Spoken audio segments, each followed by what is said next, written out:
I think that trip that you are referring to is really gonna hurt. Here's a chance, Keller, and he scores!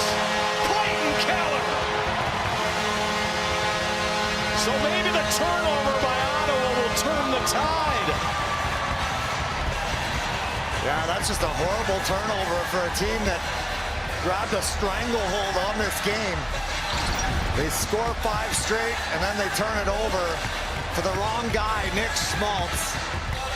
And he finds Clayton Keller, and that's a play by Murray that just cannot happen. Your team has just bailed you out. And then you cough it up, and we got a tie game once again, and Clayton Keller